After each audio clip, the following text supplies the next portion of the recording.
Mes chers amis, j'ai le plaisir et la joie de vous retrouver dans le cadre de notre étude sur la Avodat Hamidot, le travail sur ses midot, sur soi-même.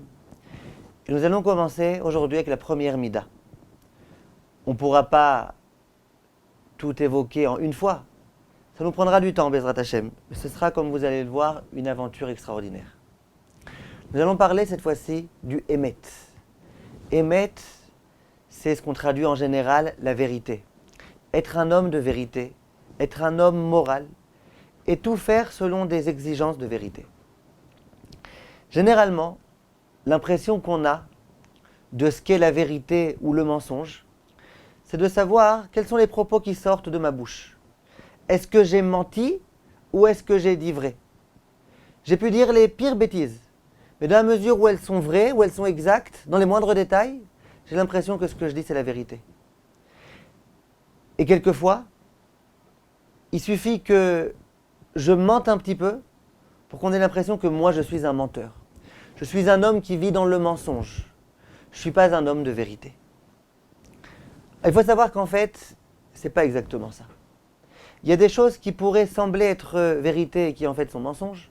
Il pourrait y avoir des choses qui sont mensonges, a priori, et qui en fait s'avèrent être vérité. Alors on va voir, Bezrat Hashem, au fur et à mesure de notre étude, qu'est-ce que la vérité? Qu'est-ce que le mensonge?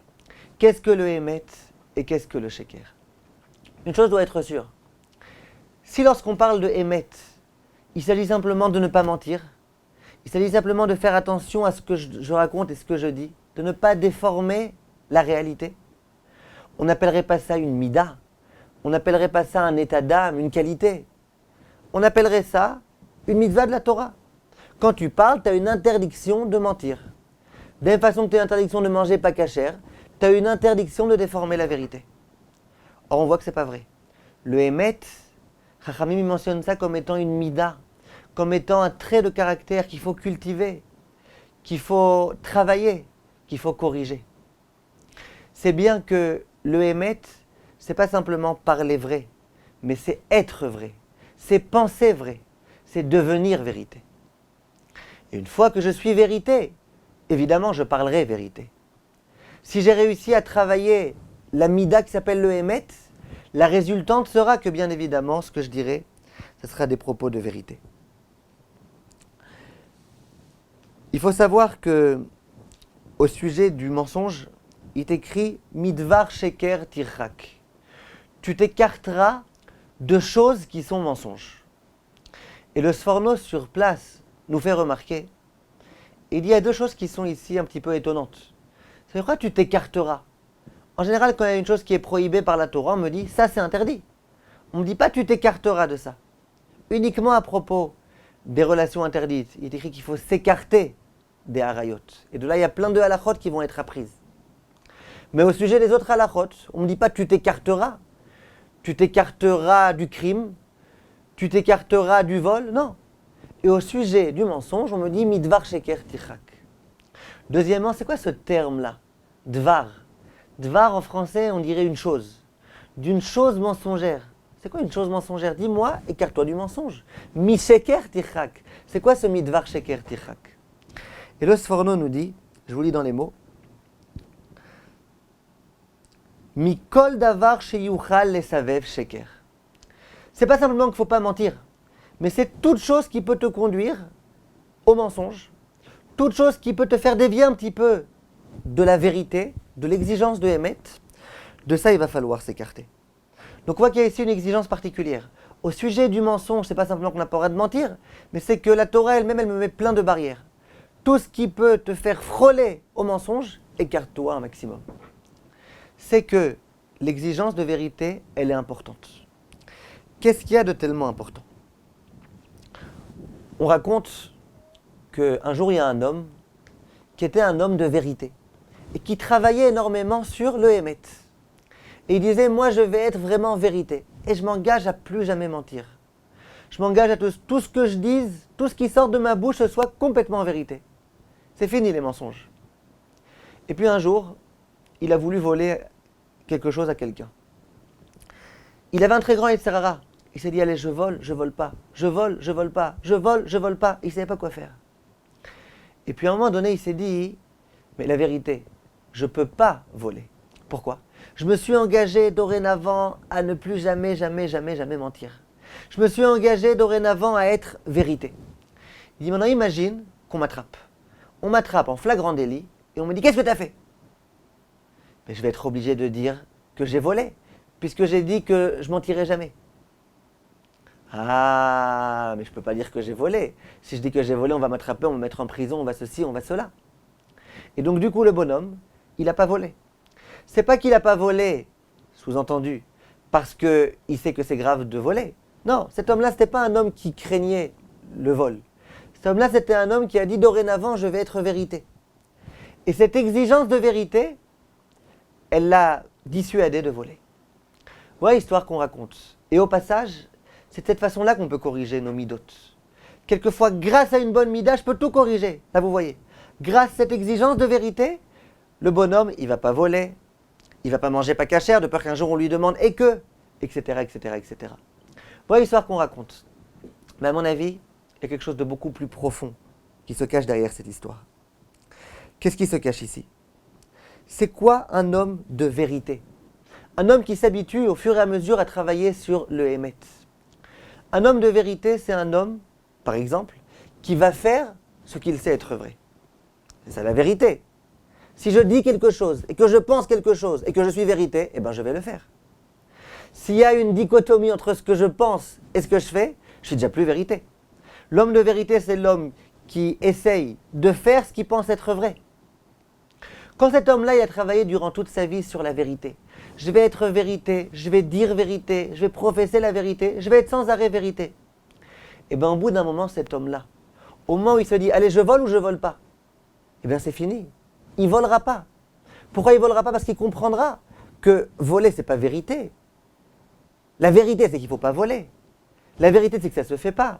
La vérité, c'est que ce qui appartient à un tel, ça appartient à un tel. Ce qui m'appartient à moi, ça m'appartient à moi. Je ne peux pas m'arroger quelque chose qui ne m'appartient pas. Ça veut dire que grâce à cette dimension-là qui est celle du Hémet, l'homme il peut réussir finalement à tout corriger. Parce que l'homme, quand il devient un homme de Hémet, eh ben, il fait ce qu'il pense être bon. Il dit ce qu'il pense être bon. Il aide les personnes qui pensent qu'il doit aider. Et puis à ce moment-là, il peut progresser.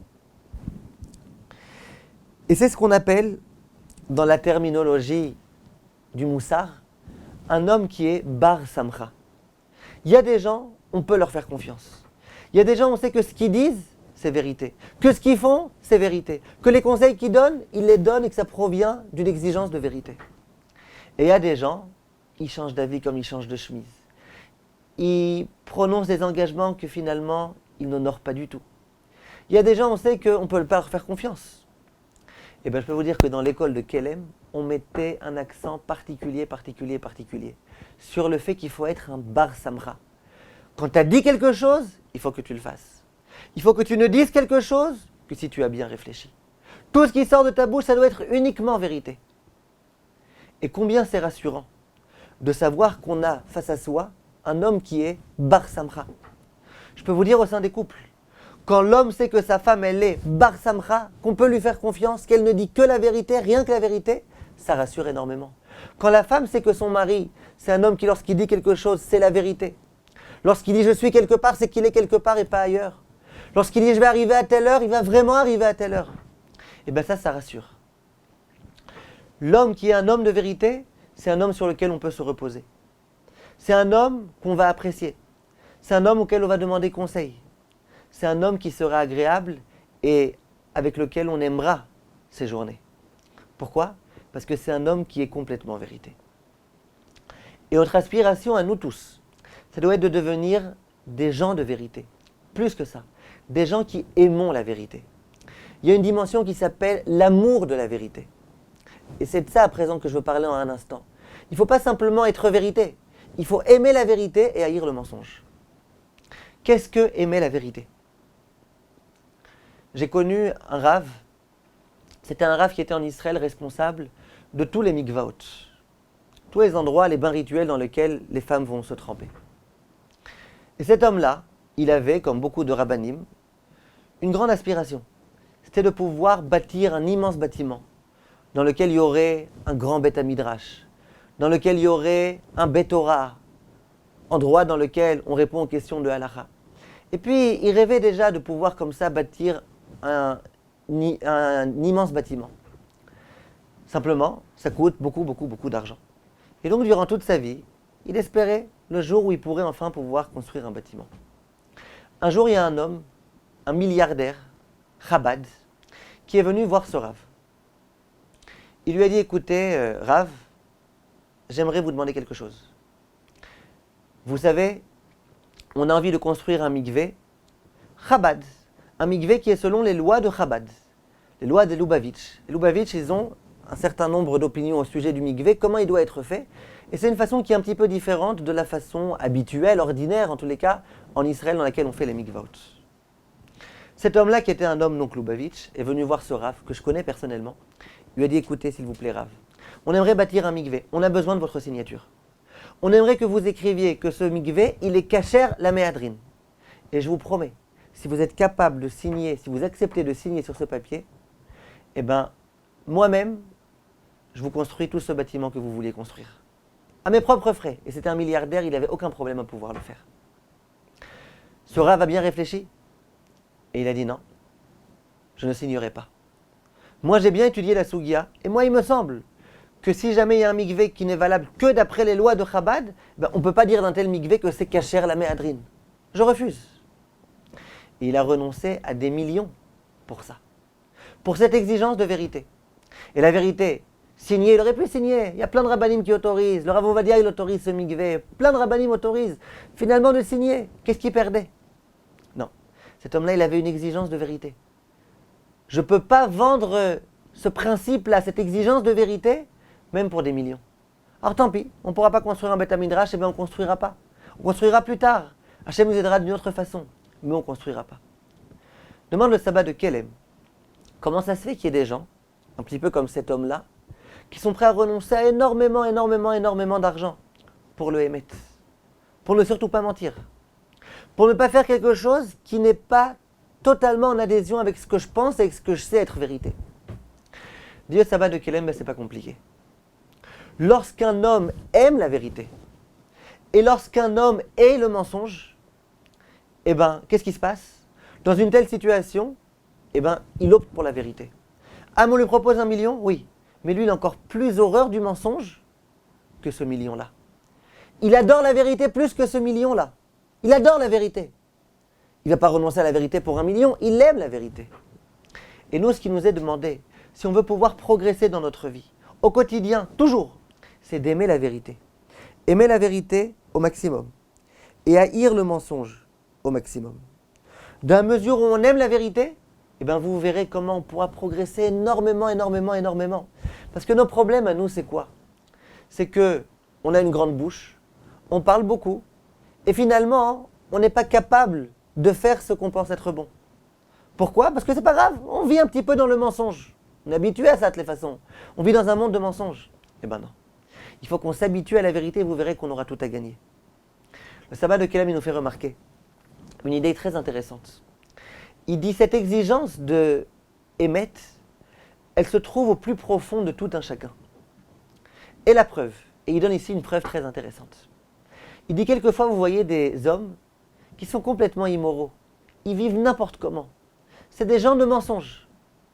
Et lorsque nous, on leur fait des mauvais coups, et que quelquefois, on se moque d'eux, quelquefois, on ment à leur égard, d'un coup, ils se mettent en colère. Comment c'est possible? Regarde ce qu'il m'a fait celui-là, regarde, il m'a menti, comment il a pu me faire une chose pareille? Au passage, j'ai entendu une histoire très sympathique. On raconte qu'un jour, il y avait un homme, c'était un juge.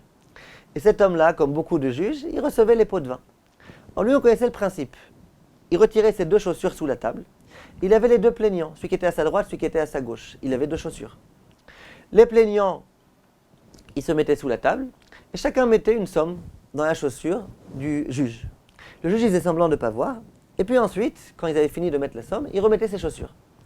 Et ensuite, il voyait, en mettant les chaussures, quelle chaussure était la plus lourde. Celle qui était la plus lourde, c'est qu'on avait mis le plus d'argent, et donc, il donnait raison à la personne qui avait donné le plus d'argent. Un jour, il a mis ses chaussures de cette façon-là. Il y en a un qui a mis visiblement beaucoup d'argent, celui de droite. Lorsqu'il a essayé de remettre ses chaussures, il a vu que les chaussures étaient très très lourdes. Il s'est dit, ouh, celui-là il m'a donné beaucoup. Et bien évidemment, il a innocenté cette personne-là. Ensuite, il rentre à la maison et tout le chemin, il a du mal. Sa chaussure, elle est vraiment lourde, lourde, lourde, vraiment très lourde. Il rentre à la maison, il retire avec hâte ses chaussures pour voir combien d'argent il va y avoir. Et il s'aperçoit qu'il y a du plomb dans sa chaussure. Immédiatement, il est vraiment déconcerté. Il dit, ouaille, qu'est-ce qu'on vit dans un monde de mensonges? Regarde ces menteurs-là. C'est-à-dire que cet homme-là qui est un homme de mensonges, c'est un homme qui est lui-même un menteur. Quand lui, il fait du mensonge aux autres, ça ne le dérange pas. Mais quand lui-même, il est l'objet d'un mensonge, ça le dérange. Comment ça se fait? L'une des raisons, c'est parce que chaque homme est conscient qu'il y a une exigence de vérité dans la vie. Il faut être vérité. On aime la vérité, on sent que la vérité, c'est ça qui est droit. C'est ça qui fonctionne, c'est ça qui est vrai, c'est ça qui est réel. Lorsqu'on sent qu'il y a des personnes qui n'usent pas de la vérité, eh ben ça nous dérange. On sent qu'il y a ici un problème.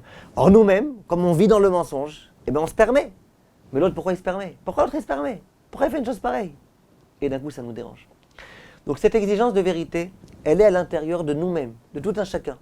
Et il faut qu'on fasse en sorte, Bezrat Hashem, de travailler et de la développer au maximum. Alors comme on l'a dit, on est en train de faire ensemble des va'adim. On est en train ensemble de réfléchir un petit peu. Comment faire pour avancer? C'est un travail. De simplement entendre un cours et puis ensuite continuer comme si de rien n'était, ça n'aidera pas. Il faut qu'on prenne ensemble sur soi des exercices.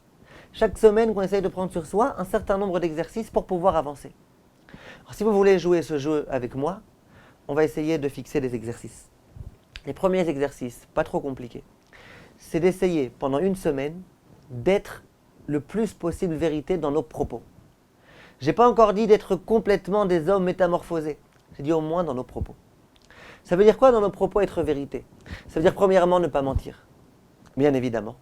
Première exigence. Deuxièmement, essayer de faire attention à nos propos. De dire des propos le plus vérité possible. Exemple, et ça, à Kelem, on faisait très attention à ça. Quelqu'un me demande quelle heure il est.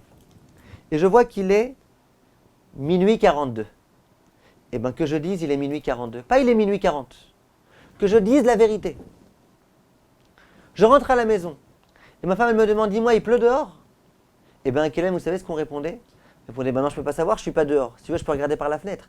Mais il y a 1 minute et demie, quand j'étais dehors, il pleuvait encore. Maintenant, je ne sais pas. Essayez de s'habituer quand on parle à dire des choses qui sont complètement vérité. Vous allez me dire, mais c'est un petit peu exagéré. Non. C'est comme ça qu'on avance. C'est comme ça qu'on s'habitue à être vérité. Au début, faire attention aux propos qu'on dit.